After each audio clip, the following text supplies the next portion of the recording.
Прямой эфир телеканала «Якутия-24». Это программа «Итоги дня». В студии Влад Давыдов. Здравствуйте, смотрите сегодня.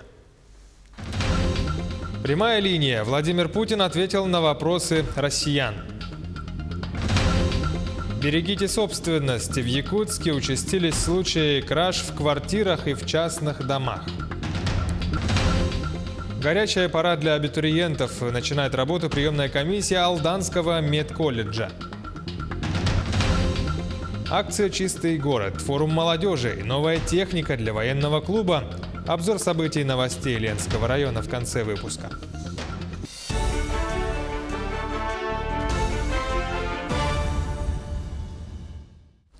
Сегодня президент России Владимир Путин в прямом эфире ответил на вопросы жителей России. Нынешняя прямая линия 17-я по счету. Сообщения принимали в колл-центре вплоть до окончания программы.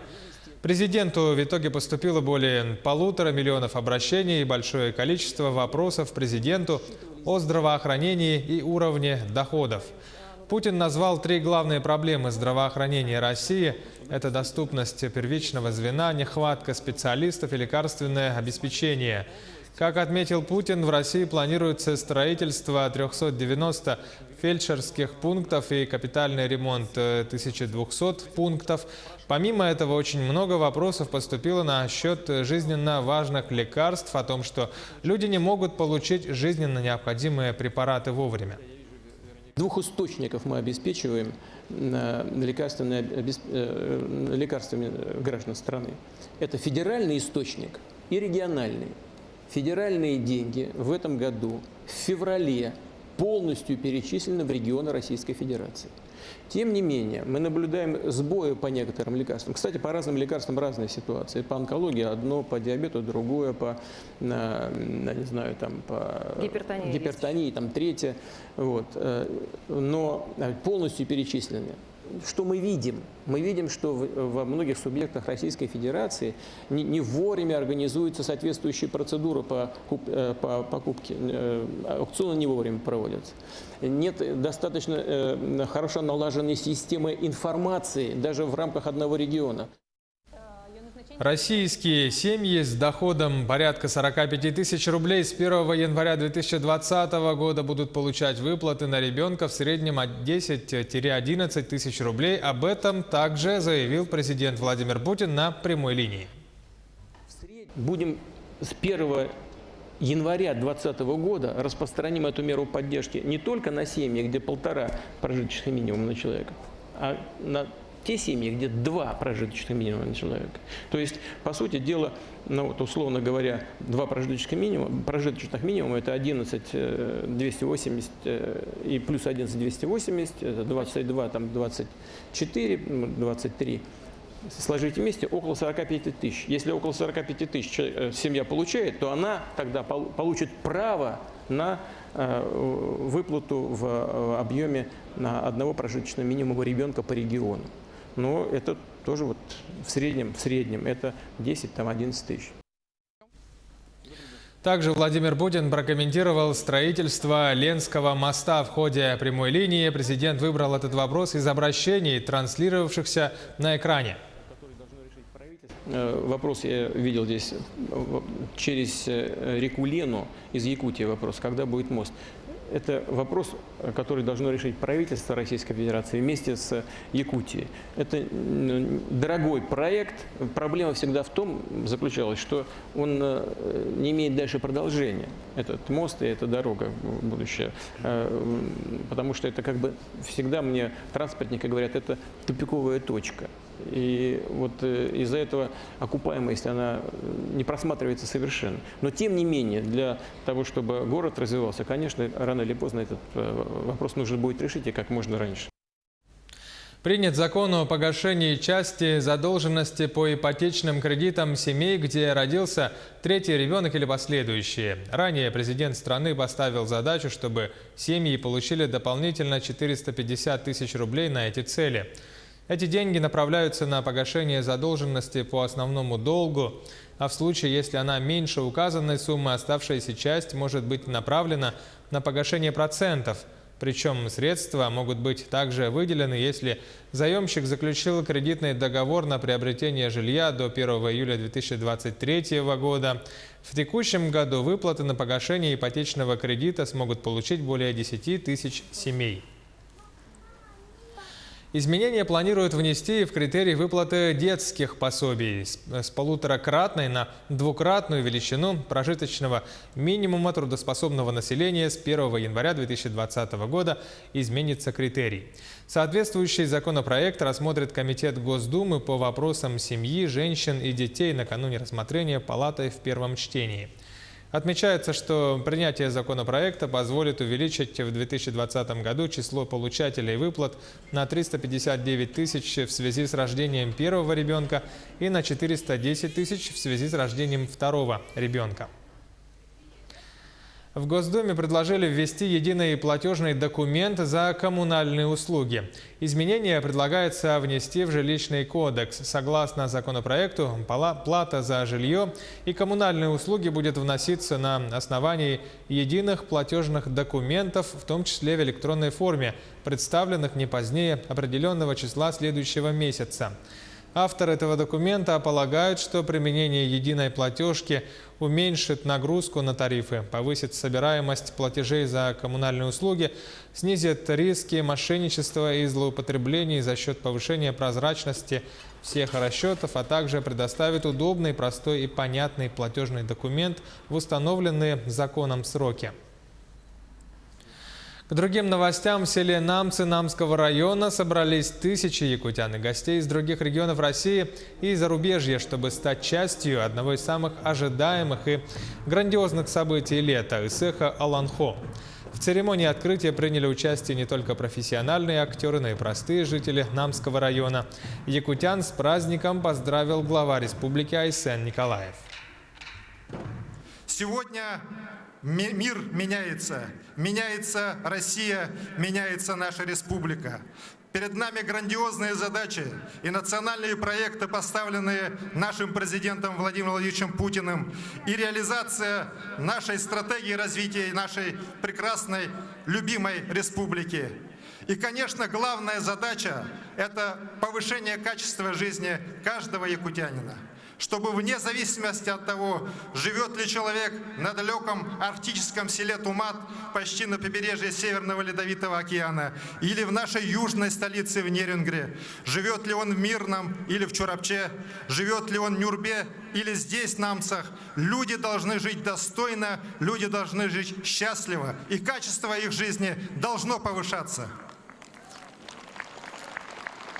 Я уверен, что мы будем развивать каждое наше село, каждый наш город, каждый наш улус, нашу республику, а значит и нашу великую родину Россию. Подробнее о церемонии открытия Исэха Аланхо 2019 репортаж Василия Радченко.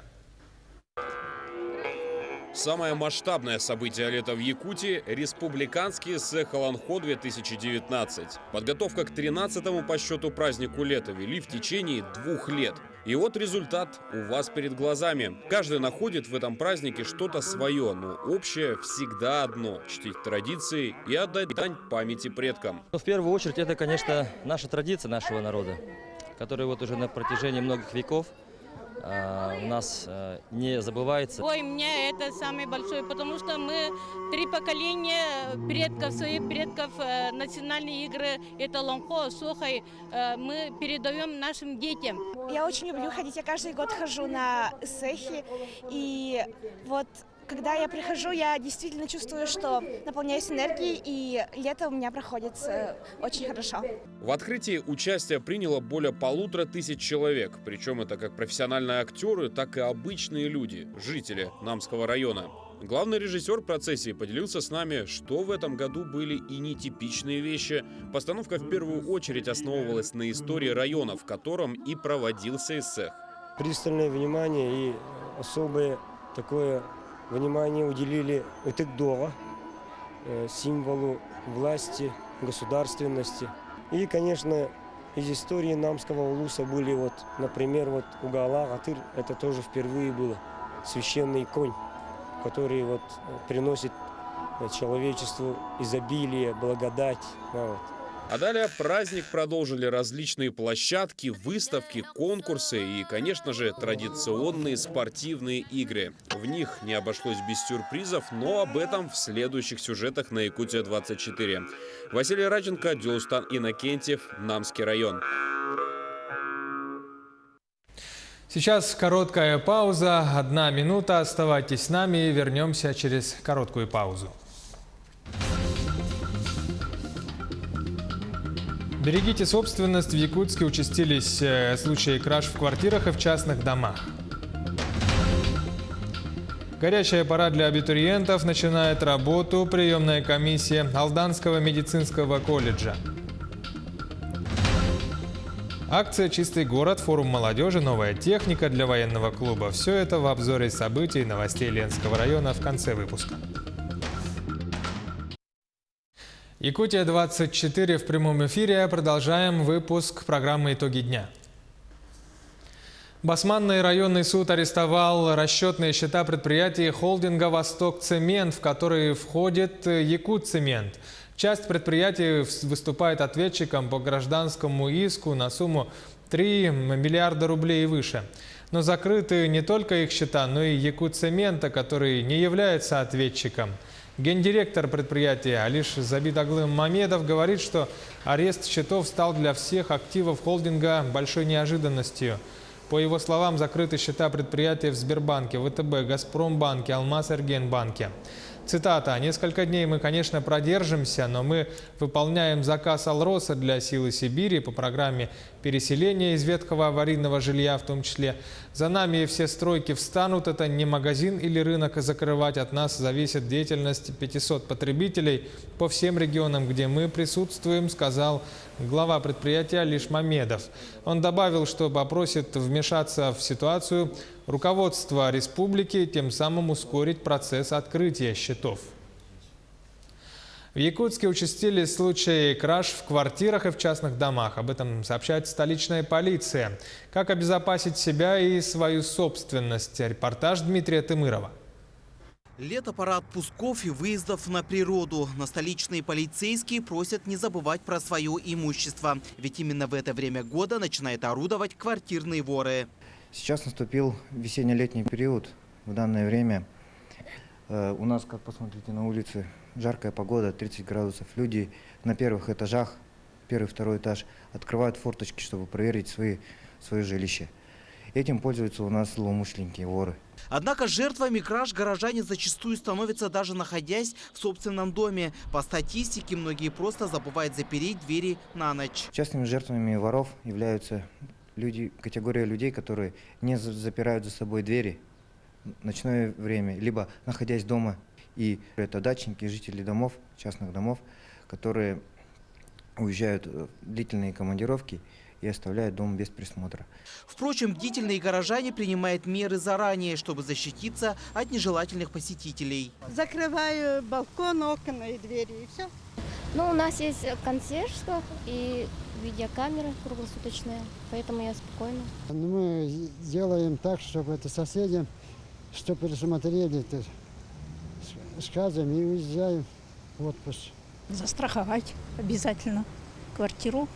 Ну, чтобы соседей предупредить, это первое. Во-вторых, наверное, надо поставить сигнализацию. Ну, у нас и так сигнализация есть. В случае обнаружения подозрительных людей, которые ходят по подъездам, дергают за ручки двери, незамедлительно сообщайте в полицию, набрав номер телефонов 02 42 22 22.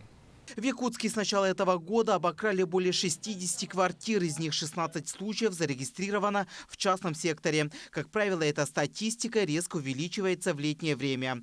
Дмитрий Тымыров, Георгий Григорьев, Якутск.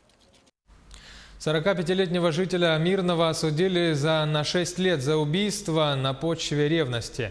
Преступник застал свою жену с другим мужчиной и нанес тому 2 удара ногой в голову, после чего потерпевший впал в кому, спустя месяц скончался.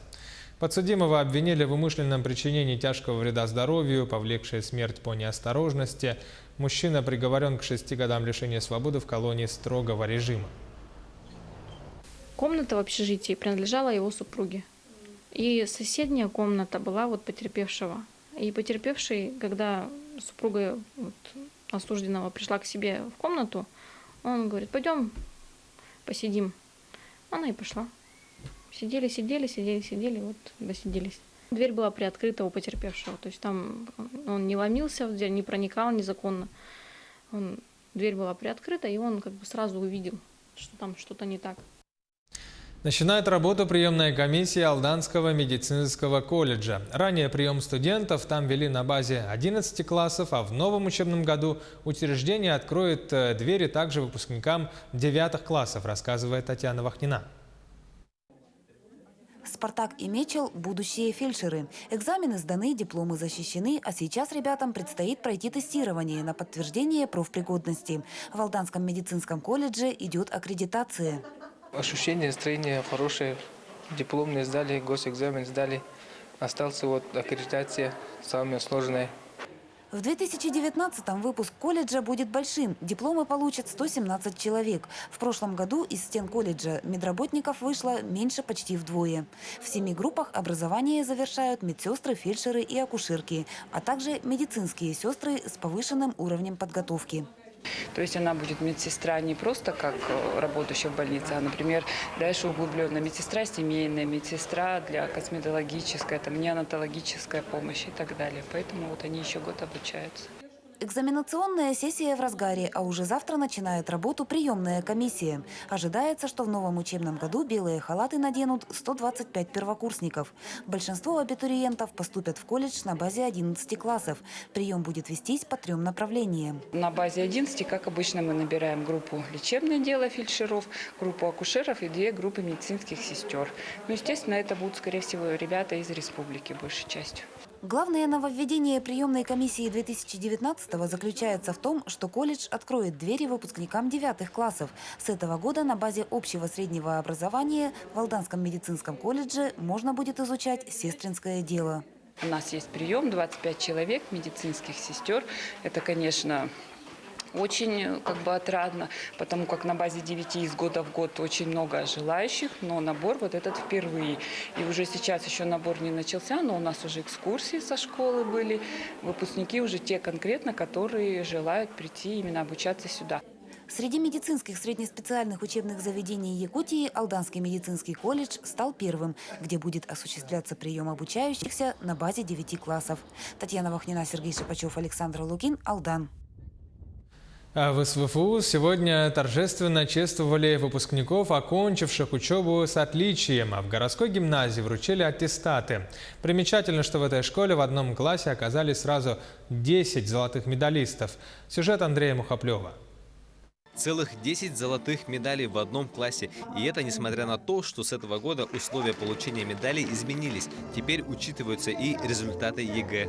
Впервые Министерство образования и науки Российской Федерации приняло решение, что медаль выдается не только по итоговым 7 пятеркам, но и по результатам единого госэкзамена.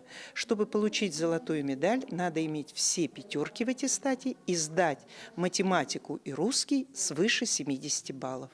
И мы очень рады, что все наши медалисты подтвердили единым государственным экзаменом свои высокие знания. Впрочем, цена за блестящие знания и оценки немаленькая, признаются сами выпускники. Стал меньше заниматься спортом. Не знаю, может, и можно было совмещать, но я старался все силы бросить именно на подготовку к экзамену. Но также я стал намного реже гулять с друзьями. Все делал ради того, чтобы хорошо сдать экзамен. Не просто хорошо, а отлично смогли сдать экзамены и защитить дипломные работы и студенты СВФУ. Чуть менее 300 красных дипломов, и это только первый поток. Радует, что многие выпускники, имея блестящее образование, готовы поехать работать в самые отдаленные районы. У нас сложилась такая тенденция, что в республике у нас есть 2 самых активных направления международных связей.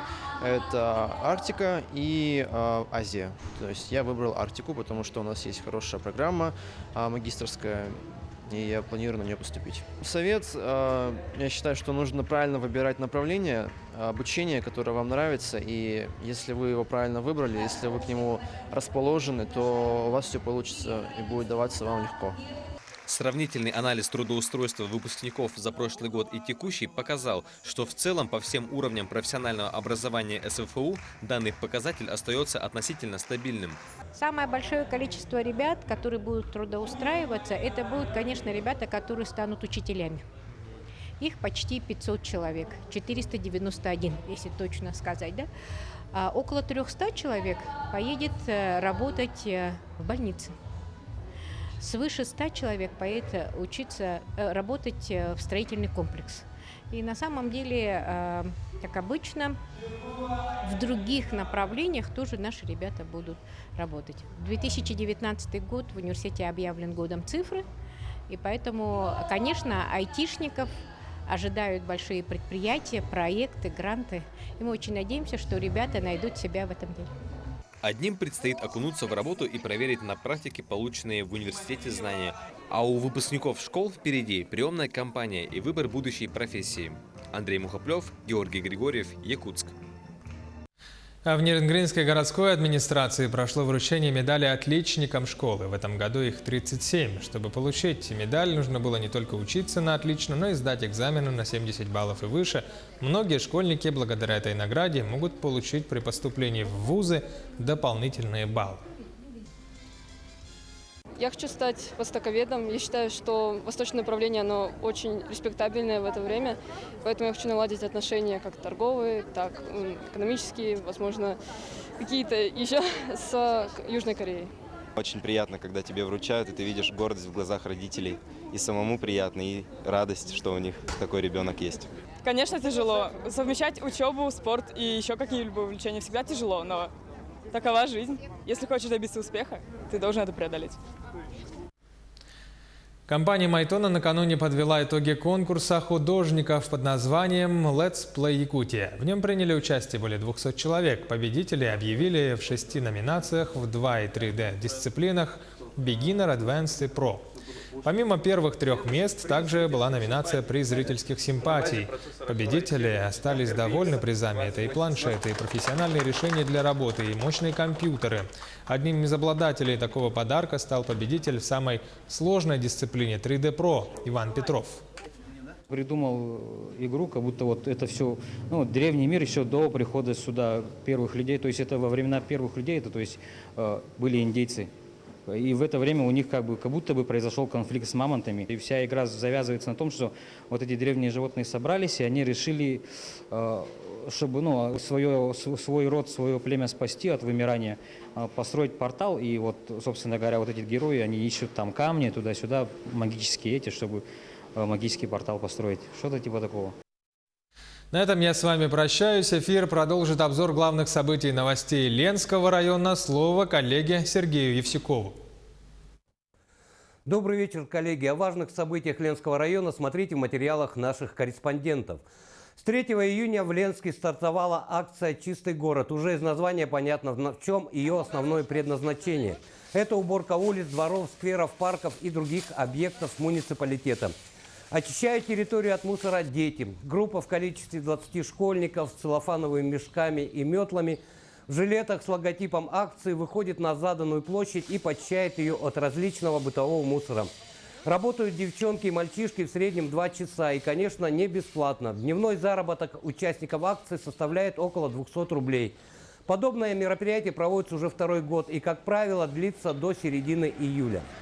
Мы убрали уже Первомайскую 10, спортивную площадку, Дзержинского, Первомайская, вот на перекрестке спортивная площадка возле Солнышка. Убрали Пролетарскую от Драгоценностей и прям до конца улицы. И вот сейчас взяли дворы. Планируем еще выйти на Алроса, убрать там бульвары. Мы по мере поступления, то есть мы работаем, сотрудничаем с администрацией города, то есть нам говорят, где такие более загрязненные места, и мы выдвигаемся с ребятами туда. Начать свой бизнес с нуля можно и в современное время. Было бы желание и целеустремленность. И еще необходимы определенные средства для осуществления своей мечты. В Ленске материальную поддержку можно получить на молодежном форуме «Ленский берег», где будущие бизнесмены защищают свои проекты. Лучшим из них выделяют гранты. Одним из таких предпринимателей стала Юлия Пожидаева. Теперь у нее свой пункт проката, который пользуется популярностью у ленчан. Успешно реализовала свой проект «Территория женской красоты» и другая участница форума Павлина Коломейцева. На полученные средства девушка организовала клуб аэро-йоги, где занимается несколько групп женщин. Занятия проводятся с применением специального гамака. Представительницы прекрасного пола получают настоящее удовольствие от занятий. Когда вы отрываетесь от земли, нервная система вспоминает детские ощущения на качели. И когда вы отрываетесь, у вас получается ощущение, что вы все заботы куда-то ушли. И вы просто парите. Есть шанс наконец-то вернуться к себе, вот к тому, к себе, который был изначально. В адрес Ленского военно-патриотического клуба «Витязи» поступила спортивная техника. В данный момент мальчишки, участники клуба, занимаются ее обслуживанием, чтобы в самом скором времени испытать на полигоне. Интерес к сборке технических средств огромный, ведь для многих из казачат, как еще по-другому называют участников клуба, такое соприкосновение с настоящими мото- и квадроциклами – первый опыт. Непосредственно заезды «Витязей» будут происходить на специальной территории, бывшем карьере. Помогает ребятам в подготовке техники руководитель клуба Леонид Синьков. Те ребята, которые сейчас здесь, они с интересом занимаются, они всегда приходят на занятия. И вот эту зиму занимались, и сейчас поход готовимся и так далее. А потом к ним уже привыкаешь, когда они как бы частью жизни становятся. Это были все новости уходящей недели. Оставайтесь на телеканале Якутия-24.